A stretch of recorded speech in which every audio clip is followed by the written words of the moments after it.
All right, Mike Garafolo is going to join us in just a couple of seconds here. We'll talk a little NFL, a little Eagles with him. Now, he reported yesterday Mike Kafka was going to stay in Kansas City, which, has kind of turned a lot of people's red flags up as to why people are saying, I don't even want to interview for the job, or I don't want this position. Is that the case? Let's talk Mike Garafolo from the NFL Network. Eagles still need a coordinator. Is there any names emerging? We haven't really heard much, right? It was all guys who don't want to be here. Right. Helton, Urban. Did you say Helton? Kafka. Yes. Yes, Helton. Harold. Yeah. Helton not was, Todd Helton. Not Todd we were Helton, just Harold. talking about in the last segment who didn't get into the Hall Well, of Fame. Harold works under Clay Helton. Maybe that's true. where you were getting confused. No, I was going with Todd Helton. Oh, okay. It was on my head. I tried to bail you out, brother. I feel that Todd Helton is getting location bias. If Larry Walker gets in, they have the same numbers. The only reason Helton doesn't get in is because he's getting location bias. Is Schilling getting political belief bias? He's going to get in next year. Let's bring in Mike Garafolo, NFL Network, get his thoughts on this Eagles offensive coordinator situation. Is it even like an important thing? Are they trying to speed up the process? Are they fine with what's going on? Mike, what's happening? I believe. What's up, guys? No, I believe they're going at their own pace. No need to rush the decision in their mind. I'm sure they would have loved the chance to talk to Kafka and see if that would have worked out. I know they think highly of him. But Andy Reid's got some plans in mind for Kafka. Somebody, when I tweeted that out, some folks misunderstood and thought Kafka was spurning the Eagles. That was not the case. It was more Andy making sure that he kept him on staff because he believes he's going to be a big part of Kansas City's future. Yeah, the only thing that I found interesting about that is because there was a lot of people who felt that in the past Andy had blocked coaches and it kind of felt bad about it and didn't want to do that again. So the fact that it was like, well, Andy's not going to let him, it's not so much that Andy's blocking him, or is it that Andy's about to promote him? Well, I think he's going to get a new title.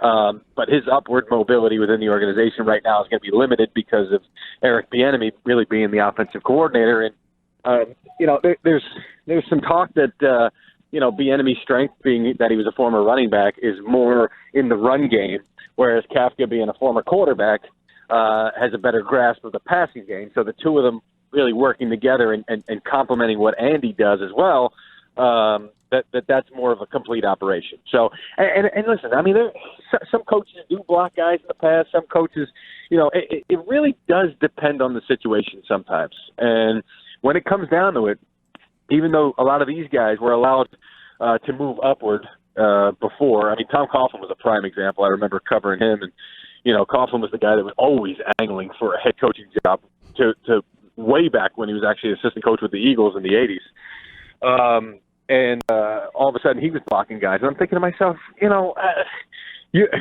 were an assistant, you wanted to move up. You couldn't wait to move, and then all of a sudden you turn around and you're stopping guys from moving. That's always a curious one to me. But I just don't. It's tough to have a blanket policy because every situation is really different.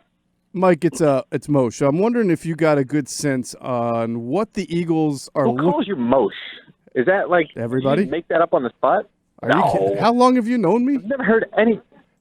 I've never called you Moshe. It's been a while, Mike. We're going to have to change all our imaging now. Man. I know, seriously. But do you get a sense of what they're looking for? Because the at least publicly from the report, the net seems wide, right? You had the older guys like Caldwell, O'Connell, and then some young guys like Harrell and Urban, although Urban's not that young. But, I mean, it seems like a wide net. Do you have a sense of exactly what Doug and the front office is looking for? Well, Moshe, I think they are probably I think they're looking for new ideas and more of a balance. I mean, if your offensive coordinator is of the same mind as Doug, who's out there and making the play calls and really out in front of the offensive stuff, then, that's not going to help you versus if you've got a guy that can be more of a balance or a check to what you do, then that could be a smooth operation as long as you guys are willing to listen to each other and work toward making sure everybody's kind of on the same page in the end. So I think that might be an element at play here. And that's why, you saw Harrell, who maybe more of a young gun than some other guys.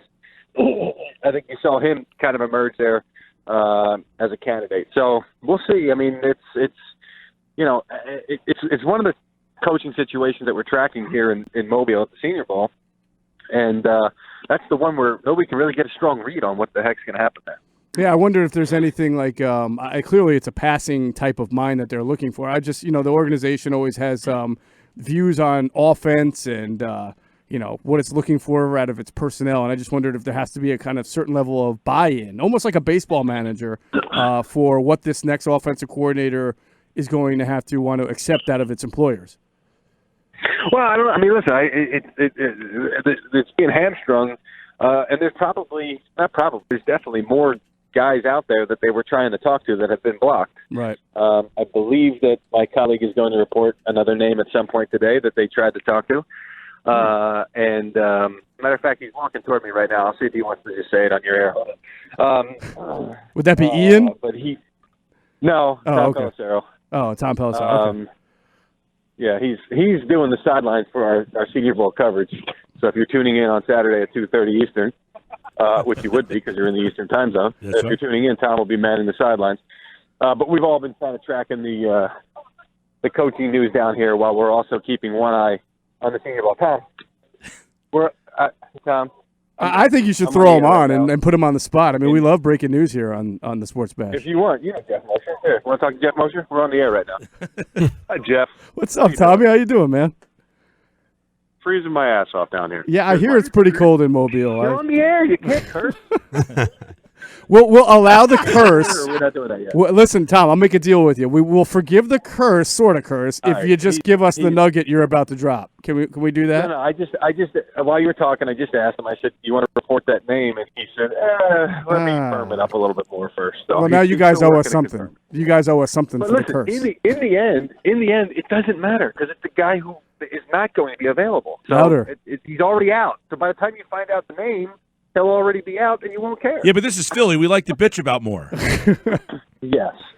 Well, you can bitch at the team that stopped the interview from happening. How about that? So. We've got ass, we've got bitch. Anybody else? and by the way, what do we miss? It's not a huge name. It's not like you're going to hear it and be like, "Oh man, we didn't get a chance to talk to this former head coach who's an offensive guru." Yeah.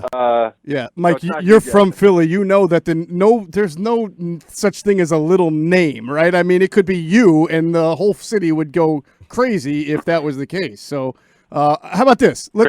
You said it doesn't matter. You said it doesn't matter, and I think that brings up an interesting point because for some fans, we try as media to convey, of course it matters as the offensive coordinator, but it's still Doug Pederson's offense, and I think there's a detachment sometimes from the public in understanding that whoever gets this job, yes, they're a valued part of the staff, but it's not going to change really the dynamic of Doug and his offense. Oh, listen, it's still going to be Doug's offense for sure. And he's the one making the play calls. It's his stamp on the offense. But I mean, it's still. I do wonder because you always see this, not always. You often see this with offensive-minded head coaches who come in as play callers. And then at some point, cede the play calling and say, "Hey, I've got to focus more of my efforts in other areas, being the head coach, and maybe we want to try it this way." I mean, that's what happened to Jason Garrett in Dallas. Mike McCarthy gave up the play. Mike McCarthy was in and out of the play calling, right? In Green Bay. So maybe that's an important part of this because maybe he's got it in his mind. Down the line to give up the play calling, who can I trust? And maybe that's a part of this whole hiring process. I don't know. I mean, we haven't really been able to talk to him recently. I don't think he's here either. I haven't seen him here in Mobile. I could be wrong. So I get what you're saying, but it is still an important hire, particularly for people who were turning their eyes on Groh last year, and for some reason absolving Doug of everything that was happening negatively with the offense. What's the perception around the National Football League with other coaches in the league as it pertains to the Philadelphia Eagles, Mike? Is there a negative one? Like, we don't want to work there. Doug has all of the autonomy, or is that dramatic? No. I don't get that. I don't get that sense at all. I really don't. As a matter of fact, at this time of year, you've got so many guys who are looking to really find a chair. I mean, I've got assistant coaches who are dying to get an interview there, and they're asking me if I can, can you recommend me? Can you get word that I'm interested in working there? So I don't get that sense at all.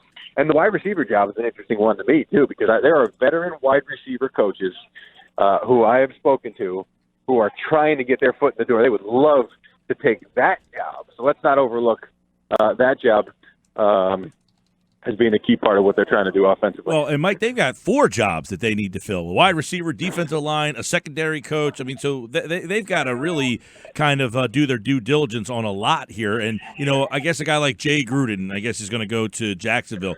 Do you find that this job is attractive to a guy like, say, to me, Frank Reich was that job and got a head coaching job. He didn't call the plays, but he was thought of well enough that you're on that staff, you're on that team, so would a veteran guy look at Frank's route and say, because it seems like those veteran guys are not interested in this because they don't get to call plays?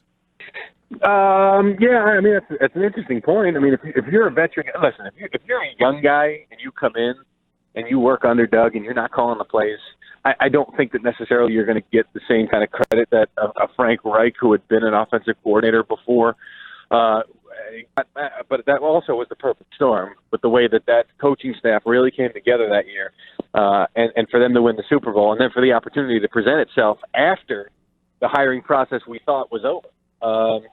Perhaps we're singing a different tune if Reich hangs around and the offense did not pick up the way that it really wound up happening in 2018. So, I get what you're saying. I do also think that right now, if you come in and you come in as a coordinator, based on the fact that they made the move to fire Groh, and if things improve, then you can take the credit for that.